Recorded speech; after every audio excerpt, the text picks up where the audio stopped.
أعوذ بالله السميع العليم من الشيطان الرجيم. بسم الله الرحمن الرحيم. الحمد لله والصلاة والسلام على رسول الله، ونشهد أن لا إله إلا الله، ونشهد أن محمدا عبده ورسوله. أيها المستمعون، أيها المشاهدون الكرام، السلام عليكم ورحمة الله وبركاته. حديثنا في هذه الحلقة سيكون إن شاء الله عن بعض آداب الضيف والمضيف. فهذه من الآداب التي سطرها الله سبحانه وتعالى في القرآن في قصص كثيرة وفي مواضع كثيرة. سنتكلم إن شاء الله في هذه الحلقة عن سيدنا إبراهيم عليه السلام، أبو الأنبياء، أبو الضيفان، الذي كان يكرم ضيفه. وما زلنا معه لما دخل عليه الملائكة الثلاثة في صورة رجال وهو لا يعرفهم، فهم قادمون من مكان بعيد في ظنه واعتقاده، وهم يحتاجون إلى القرى ويحتاجون إلى الطعام. فالمسافر القادم من مكان بعيد يحتاج إلى الطعام، وللضيف حق على المضيف أن يطعمه. فهذا سيدنا إبراهيم عليه السلام تعامل معهم بأعلى آداب الضيافة والإكرام، فهو لم يسألهم هل تريدون أن تأكلون أو لا، وإنما حالهم يدل عليهم. فالقادم من سفر يحتاج إلى الطعام، وعلى صاحب البيت أن يكرم هذا الضيف. فنراه كما قال الله سبحانه وتعالى قد ذهب إلى أهله، إلى زوجته، إلى من يعدون الطعام دون أن يستشير الضيوف، فراغ إلى أهله مباشرة. الفاء هنا تفيد أنه تحرك مباشرة، ما انتظر فترة طويلة حتى يجلس الضيوف ويأخذوا الراحة ثم يتكلموا فيما يشاءون، وعند خروجهم يعرض عليهم الطعام كما يفعل بعض الناس مع ضيوفهم.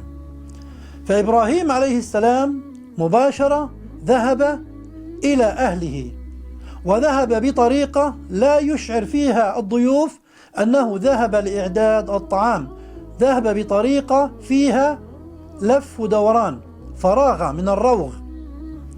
ذهب إلى أهله، فراغ إلى أهله، ثم فجاء بعجل سمين.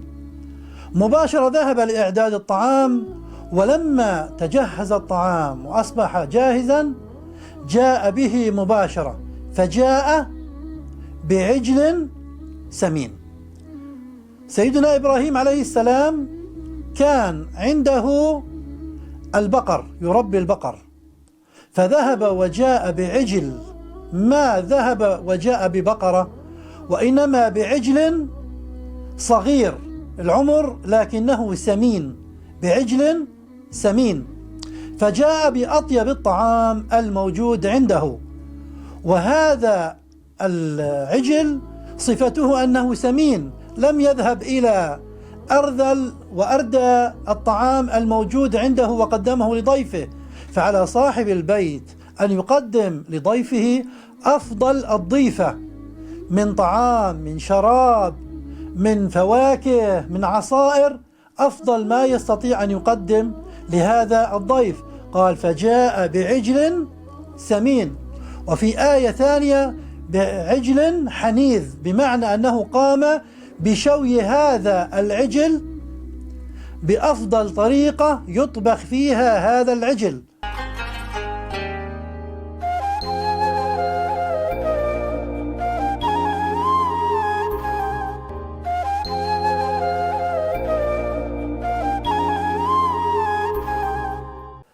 إخواننا الكرام، من الجيد أن يكون الطعام المقدم للضيف بأفضل صورة. وإذا كان أهل البيت عندهم ضعف في إعداد الطعام فلا بأس بأن يأتي بالطعام الجاهز من المطاعم أو من الأفران المطبوخ بالطريقة الجيدة وبالمنظر الجيد، فجاء بعجل سمين ثم فقربه إليهم. ما وضع الطعام في مكان بعيد عن ضيوفه ثم قال لهم قوموا إلى طعامكم، وإنما لما جلسوا جاء بالطعام إليهم في مجلسهم في المكان الذي هم فيه احتراما وتقديرا لهم، فقربه إليهم ووضعه بطريقة قريبة من أيديهم، يستطيع كل واحد منهم أن يتناول من هذا الطعام وهو في حالة مريحة، وليس فلان عليه أن يقف حتى يصل الطعام، أو هناك أصناف بعيدة لا يستطيع أن يصل إليها، وإنما قريب من كل واحد منهم. فعلى صاحب البيت أن يوزع الطعام بطريقة أمام الناس يكون كل صنف قريب من هذا الضيف ومن هذا الضيف ومن هذا الضيف، فقربه إليهم. الآن إخواننا الكرام، الملائكة هم جاءوا إلى سيدنا إبراهيم بطريقة أنهم بشر أو على صورة بشر، هو إلى هذه اللحظة لا يعرف أنهم ملائكة. فلما وضع الطعام أمامهم وبأشهى ما يكون وهو قريب من أيديهم ولا يوجد مانع من أن يمدوا أيديهم إلى الطعام، ولما ردوا عليه السلام قال لهم سلاما، فالأمر بينه وبينهم على سلام وطمأنينة وأمان، فلا خوف عليهم. ومع ذلك نجد أنهم لم يمدوا أيديهم إلى الطعام. في أعراف الناس أنك إذا وضعت الطعام للناس أو للضيوف والضيف لا يمد يده إلى الطعام، هناك سبب ما يمنع الضيف من أن يأكل، رداءة الطعام أو أن هذا الطعام لا يشتهيه أو أنه في حالة خوف. كل هذه الأسباب غير متوفرة مع ضيوف إبراهيم عليهم السلام، ومع ذلك هم لم يمدوا أيديهم إلى الطعام. فهذا الأمر جعل سيدنا إبراهيم عليه السلام يتخوف منهم، ماذا يوجد وراء هؤلاء الضيوف الذين لا يأكلون من طعامي، فأوجس منهم خيفة. قال ألا تأكلون؟ الآن مع أنه قد خاف في نفسه ولا يعلم ذلك إلا الله، والله أوحى بذلك في قرآنه لسيدنا محمد صلى الله عليه وسلم، فهو خائف ولم يظهر خوفه، ومع ذلك تكلم معهم بأدب عالي جدا، ما خاطبهم بطريقة فيها اللوم ولا التأنيب لماذا لا يأكلون. قال ألا تأكلون، يعني لغة الأدب، لغة الترجي، مدوا ايديكم. فعلى صاحب البيت إذا رأى أن ضيفه لا يأكل يتلاطف معه، يستفسر عن سبب عدم أكله.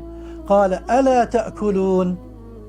الآن أنت الآن ضيف وصاحب الدار خايف منك، وأوضح ذلك في السؤال، وأنت استشعرت أن صاحب البيت متوجس من شيء معين.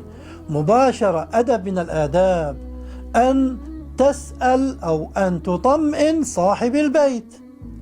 قالوا لا تخف نحن ملائكة.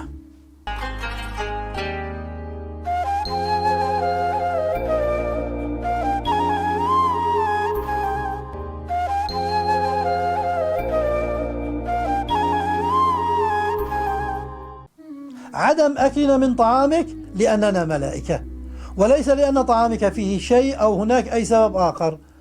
نحن ملائكة لا نأكل الطعام، وبذلك يكون على صاحب البيت أن يكرم ضيوفه، أن يقرب الطعام إليهم، أن يسرع في إحضار الطعام والشراب والفواكه ويجعلها قريبة من ضيوفه. وإذا ما شعر أن الضيوف عندهم سبب يمنعهم يسألهم عن ذلك بطريقة لطيفة محترمة تحافظ على كرامة واحترام هذا الضيف، وبعد ذلك يأكل الضيف وهو مرتاح ويأخذ واجبه. وبذلك نكون إن شاء الله أخذنا شيئا من آداب الضيف في هذه الحلقة، ونؤجل إن شاء الله الأمور الأخرى في لقاء آخر إن كتب الله لنا ذلك. والسلام عليكم ورحمة الله وبركاته.